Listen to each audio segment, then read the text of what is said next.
गृह मंत्री अमित शाह झारखंड के चुनावी दौरे पर आज 3 चुनावी रैलियों को संबोधित करेंगे। रांची में थोड़ी देर में बीजेपी के संकल्प पत्र को भी जारी करेंगे अमित शाह। रांची पहुंच चुके हैं अमित शाह। 4 नवंबर को झारखंड कांग्रेस जारी कर सकती है मैनिफेस्टो। 5 नवंबर को रांची और हजारीबाग में रैली करेंगे कांग्रेस प्रेसिडेंट खड़गे। 8 और 9 नवंबर को झारखंड जा सकते हैं राहुल गांधी। चुनावी सभा को करेंगे संबोधित। झारखंड के खूंटी में बोले सीएम सोरेन, हम लोग वादे से ज्यादा काम करने वाले लोग हैं। रांची में बोले बीजेपी सांसद दीपक प्रकाश, झारखंड के आदिवासी सबसे ज्यादा संकट में है, सीएम सोरेन ने सिर्फ उनको ठगा है। रांची में बोले सीएम हेमंता, पीएम मोदी पर विपक्ष जब भी टिप्पणी करता है उसको नुकसान ही होता है। जामताड़ा से कांग्रेस कैंडिडेट इरफान अंसारी की बड़ी मुश्किलें। सीता सोरेन की बेटियों ने दर्ज कराई एफआईआर। इरफान ने सीता सोरेन पर की थी अभद्र टिप्पणी। भारत को दूसरा बांग्लादेश नहीं बनने देना है, इसीलिए बटोगे तो कटोगे नारा नहीं मंत्र है, केंद्रीय मंत्री गिरिराज सिंह का बयान। कांग्रेस महासचिव प्रियंका गांधी आज से वायनाड में प्रचार अभियान का करेंगी आगाज। राहुल गांधी भी होंगे साथ। महाराष्ट्र विधानसभा में चुनाव में आज नामांकन वापस लेने का आखिरी दिन। बागियों को मनाने में जुटा है दोनों खेमा। महाराष्ट्र बीजेपी के लिए अच्छी खबर, बोरीवली से नामांकन वापस ले सकते हैं गोपाल शेट्टी। विनोद तावड़े से मुलाकात के बाद दिए संकेत। मलाड से कांग्रेस कैंडिडेट असलम शेख के चुनावी हलफनामे पर बीजेपी ने उठाया सवाल। 2019 में 12वीं पास बताया था, इस बार 8वीं पास बताया। शिवसेना यूबीटी सांसद अरविंद सावंत ने साइना एनसी से मांगी माफी। इंपोर्टेड माल वाले बयान पर माफी मांगी। अरविंद सावंत बोले 55 साल के पॉलिटिकल करियर में किसी भी महिला का अपमान नहीं किया, मुझे टारगेट किया जा रहा है। अरविंद सावंत की माफी पर बोली साइना, अब केस वापस लेने का कोई सवाल ही नहीं बनता है, अब उन पर कानूनी कार्रवाई होगी।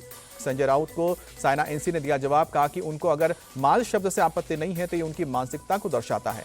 बाला साहब ठाकरे होते तो अरविंद सावंत को बुरी तरह से डांटते। शिंदे गुट के नेता दीपक केसरकर का बयान। यूपी में समाजवादी पार्टी के दफ्तर के बाहर नया पोस्टर दिखा। पोस्टर में लिखा, मठाधीश बांटेंगे और काटेंगे, पीडीए जोड़ेगी और जीतेगी। डिप्टी सीएम केशव प्रसाद मौर्य का अटैक, कहा कि अखिलेश का पीडीए परिवारवाद, दंगाई और अपराधियों का गठबंधन है। यूपी में बटोगे तो कटोगे के नारे पर गरमाई सियासत। अखिलेश यादव बोले सीएम योगी का नकारात्मक नारा उनकी निराशा और नाकामी का प्रतीक। बटेंगे तो कटेंगे को अखिलेश यादव ने देश के इतिहास का सबसे बुरा नारा बताया, कहा कि डराकर एक करने की कोशिश। बीएसपी चीफ मायावती ने दिया नारा, कहा कि बीएसपी से जुड़ेंगे तो आगे बढ़ेंगे और आगे सुरक्षित भी रहेंगे। दिल्ली में छठ पूजा को लेकर सियासत। मंत्री सौरभ भारद्वाज ने शेख सराय इलाके में धरना प्रदर्शन किया। आम आदमी पार्टी ने छठ के घाट के रास्ते में ताला लगाने का दावा किया। उस जगह पर आर्टिफिशियल छठ घाट बनाया जा रहा है। बीजेपी ने सौरभ भारद्वाज और उनके समर्थकों पर छठ घाट बनाने से रोकने का आरोप लगाया है। कहा कि समिति ने बुकिंग करवाकर डीडीए से पहले ही परमिशन ली है। 25 नवंबर से शुरू होगा संसद का शीतकालीन सत्र, 20 दिसंबर तक चलेगा। जम्मू कश्मीर में 36 घंटे के अंदर 4 आतंकी ढेर। श्रीनगर के खानियार इलाके में घंटों चले मुठभेड़ के बाद लश्कर ए तौयबा का टॉप कमांडर ढेर हुआ। मारे गए आतंकी की पहचान उस्मान के रूप में की गई है। लश्कर ए तौयबा में उस्मान कमांडर था, आतंकी भाई के नाम से जाना जाता था।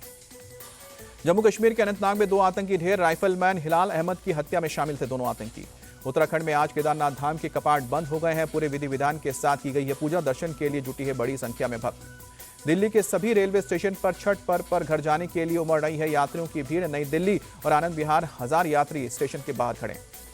आईआईटी कानपुर का 65वां स्थापना दिवस रक्षा स्टार्टअप शोकेस का हुआ आयोजन। रक्षा मंत्री राजनाथ सिंह ने कार्यक्रम में शिरकत की। दिल्ली के अलीपुर इलाके में एक गोदाम में लगी भीषण आग। देखते ही देखते बड़ा इलाका चपेट में आया, किसी के हताहत होने की खबर नहीं।